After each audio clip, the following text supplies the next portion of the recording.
आयुध सर्व समर्पिके प्रभु निज आश्रम यानी। कंदमूल फल भोजन दीन भगत हित जान। सब अस्त्र शस्त्र समर्पण करके मुनि प्रभु श्री राम जी को अपने आश्रम में ले गए और उन्हें परम हितु जानकर भक्तिपूर्वक कंद मूल और फल का भोजन कराया। प्रात कहा मुनि सन रघुराई, निर्भय यज्ञ करहु तुम जाई। होम करन लागे मुनि झारी, आप रहे मख की रखवारी। सवेरे श्री रघुनाथ जी ने मुनि से कहा, आप जाकर निडर होकर यज्ञ कीजिए। यह सुनकर सब मुनि हवन करने लगे। श्री राम जी यज्ञ की रखवाली पर रहे। सुनि मारीच निशाचर क्रोही, लय सहाय धावा मुनि द्रोही। बिनु फर राम बान तेहि मारा, सत जोजन गा सागर पारा। यह समाचार सुनकर मुनियों का शत्रु क्रोधी राक्षस मारीच अपने सहायकों को लेकर दौड़ा। श्री राम जी ने बिना फल वाला बाण उसको मारा, जिससे वह 100 योजन के विस्तार वाले समुद्र के पार जा गिरा। पावक सर सुबाहु पुनि मारा, अनुज निशाचर कटक सवारा। मारी असुर द्विज निर्भयकारी, स्तुति करहि देव मुनि झारी। फिर सुबाहु को अग्निबाण मारा। इधर छोटे भाई लक्ष्मण जी ने राक्षसों की सेना का संहार कर डाला। इस प्रकार श्री राम जी ने राक्षसों को मारकर ब्राह्मणों को निर्भय कर दिया। तब सारे देवता और मुनि स्तुति करने लगे। तह पुनि कछुक दिवस रघुराया, रहे कीन्ह विप्रन पर दाया। भगति हेतु बहु कथा पुराना, कहे विप्र यद्यपि प्रभु जाना। श्री रघुनाथ जी ने वहाँ कुछ दिन और रहकर ब्राह्मणों पर दया की। भक्ति के कारण ब्राह्मणों ने उन्हें पुराणों की बहुत सारी कथाएं कही, यद्यपि प्रभु सब जानते थे। तब मुनि सादर कहा बुझाई, चरित एक प्रभु देखिए जाई। धनुष यज्ञ सुनि रघुकुल नाथा, हरषि चले मुनि बर के साथा।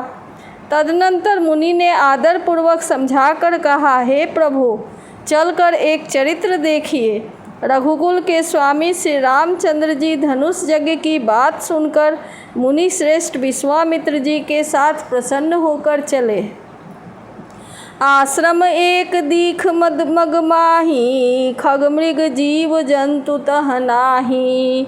पूछा मुनि शिला प्रभु देखी, सकल कहा मुनि कथा विसेखी। मार्ग में एक आश्रम दिखाई पड़ा। वहाँ पशु पक्षी जीव जंतु कुछ भी नहीं था। पत्थर की एक शिला को देखकर प्रभु ने पूछा। तब मुनि ने विस्तार पूर्वक सब कथा कही।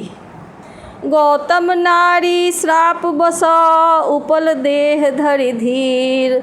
चरण कमल रज चाहती, कृपा करहु रघुबीर। गौतम मुनि की स्त्री अहिल्या शापवश पत्थर की देह धारण किए बड़े धीरज से आपके चरण कमलों की धूलि चाहती है। हे रघुबीर, इस पर कृपा कीजिए। पर सत पद पावन शोक न सावन, प्रगट भई तप पुंज सही। देखत रघुनायक जन सुखदायक, सन्मुख होई कर जोड़ी रही। अति प्रेम अधीरा पुलक शरीरा, मुख नहीं आवत बचन कही। अतिशय बर भागी चरणन लागी, जुगल नयन जलधार बही। श्री राम जी के पवित्र और शोक को नाश करने वाले चरणों का स्पर्श पाते ही सचमुच वह तपोमूर्ति अहल्या प्रकट हो गई। भक्तों को सुख देने वाले श्री रघुनाथ जी को देखकर वह हाथ जोड़कर सामने खड़ी रह गई। अत्यंत प्रेम के कारण वह अधीर हो गई। उसका शरीर पुलकित हो उठा। मुख से वचन कहने में नहीं आते थे। वह अत्यंत बड़भागिनी अहिल्या प्रभु के चरणों से लिपट गई और उसके दोनों नेत्रों से जल की धारा बहने लगी।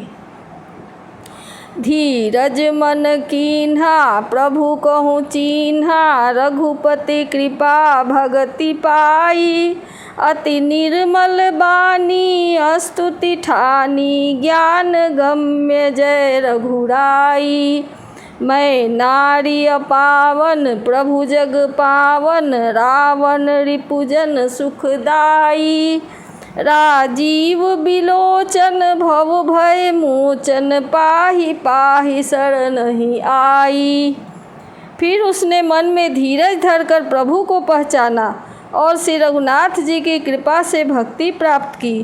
तब अत्यंत निर्मल वाणी से उसने इस प्रकार स्तुति आरंभ की। हे ज्ञान के जानने योग्य रघुनाथ जी, आपकी जय हो। मैं सहज ही अपवित्र स्त्री हूँ, और हे प्रभु आप जगत को पवित्र करने वाले, भक्तों को सुख देने वाले और रावण के शत्रु हैं।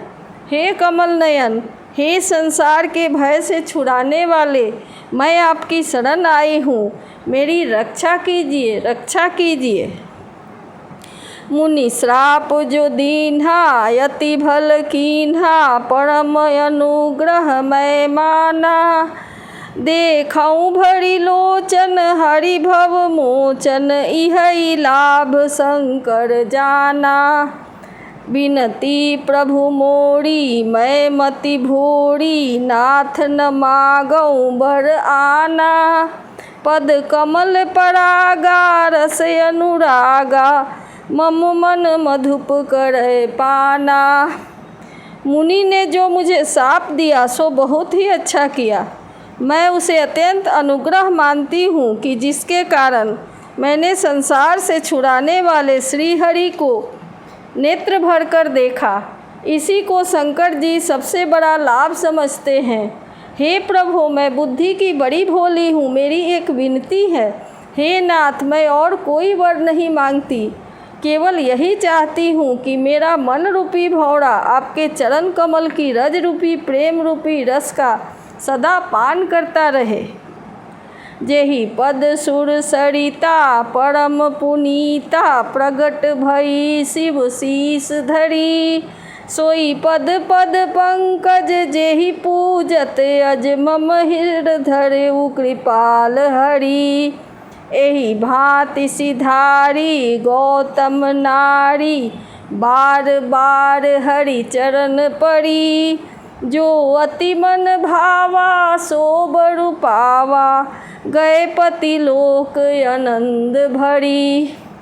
जिन चरणों से परम पवित्र देव नदी गंगा जी प्रकट हुई, जिन्हें शिव जी ने सिर पर धारण किया, और जिन चरण कमलों को ब्रह्मा जी पूजते हैं, कृपालु हरि ने उन्हीं को मेरे सिर पर रखा।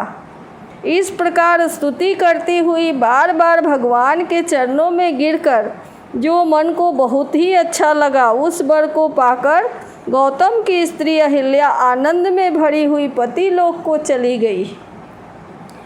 अस प्रभु दीन बंधु हरि, कारण रहित दयाल। तुलसीदास सठते ही भजू, छाड़ी कपट जंजाल। प्रभु श्री रामचंद्र जी ऐसे दीन बंधु और बिना ही कारण दया करने वाले हैं। इसलिए तुलसीदास दास कहते हैं कि हे मन, तू कपट जंजाल छोड़कर उन्हीं का भजन कर। चले राम लक्ष्मण मुनि संगा, गए जहाँ जग पावनी गंगा। गाधी सुनु सब कथा सुनाई, जेहि प्रकार सुर सरी मही आई। श्री राम जी और लक्ष्मण जी मुनि के साथ चले। वे वहाँ गए जहाँ जगत को पवित्र करने वाली गंगा जी थी। महाराज गाधी के पुत्र विश्वामित्र जी ने वह सब कथा कह सुनाई, जिस प्रकार देव नदी गंगा जी पृथ्वी पर आई थी। तब प्रभु ऋषिन समेत नहाए, विविध दान मही देवन पाए। हरसि चले मुनि वृंद सहाया, बेगी विदेह नगर नियराया। तब प्रभु ने ऋषियों सहित गंगा जी में स्नान किया। ब्राह्मणों ने भांति भांति के दान पाए। फिर मुनि वृंद के साथ वे प्रसन्न होकर चले और शीघ्र ही जनकपुर के निकट पहुँच गए। पुररम्यता राम जब देखी, हर से अनुज समेत बिसेखी। बापी कूप सरित सर नाना, सलिल सुधा सम मनि सोपाना। श्री राम जी ने जब जनकपुरी की शोभा देखी तब वे छोटे भाई लक्ष्मण सहित अत्यंत हर्षित हुए। वहाँ अनेकों बावलियाँ, कुएं, नदी और तालाब हैं जिनमें अमृत के समान जल है और मणियों की सीढ़ियाँ बनी हुई हैं। गुंजत मंजुमत रस भृंगा, कूजत कल बहु बड़न बिहंगा। बड़न बड़न बिकसे बन जाता, त्रिविध समीर सदा सुखदाता। मकरंद रस से मतवाले होकर भौरे सुंदर गुंजार कर रहे हैं। रंग बिरंगे बहुत से पक्षी मधुर शब्द कर रहे हैं। रंग रंग के कमल खिले हैं और सदा सब ऋतुओं में सुख देने वाला शीतल मंद सुगंध पवन बह रहा है। सुमन बाटिका बाग बना, विपुल विहंग निवास। फूलत फलत सुपल्लवत, सोहत फुर चहु पास। पुष्प वाटिका, बाग और वन जिनमें बहुत से पक्षियों का निवास है, फूलते फलते और सुंदर पत्तों से लदे हुए नगर के चारों ओर सुशोभित हैं। बनई न बरनत नगर निकाई, जहाँ जाई मन तहई लोभाई। चारु बजारु विचित्र अंबारी, मणिमय विधि जनु स्वकर सवारी। नगर की सुंदरता का वर्णन करते नहीं बनता। मन जहाँ जाता है वहीं लुभा जाता है। सुंदर बाजार हैं, मणियों से बने हुए विचित्र छज्जे हैं, मानो ब्रह्मा ने उन्हें अपने हाथों से बनाया है। धनिक बनिक बड़ धनद समाना, बैठे सकल वस्तु लय नाना। चौहट सुंदर गली सुहाई, संतत रही सुगंध सिंचाई। कुबेर के समान श्रेष्ठ धनी व्यापारी सब प्रकार की अनेक वस्तुएं लेकर दुकानों में बैठे हैं। सुंदर चौराहे और सुहावनी गलियां सदा सुगंध से सिंची रहती हैं। मंगलमय मंदिर सबके रे, चित्रित जनुरथि राथ चितेरे। पुर नर नारी सुभग सुचि संता, धर्मशील ज्ञानी गुणवंता। सबके घर मंगलमय हैं और उन पर चित्र कढ़े हुए हैं जिन्हें मानो कामदेव रूपी चित्रकार ने अंकित किया है। नगर के सभी स्त्री पुरुष सुंदर, पवित्र, साधु स्वभाव वाले, धर्मात्मा, ज्ञानी और गुणवान हैं। अति अनूप जह ननक निवासु, बिथ कहीं विबुध बिलो की बिलासु। होत चकित चित कोट बिलो की, सकल भुवन शोभा जनु रोकी। जहाँ जनक जी का अत्यंत अनुपम निवास स्थान है, वहाँ के ऐश्वर्य को देखकर देवता भी स्तंभित हो जाते हैं।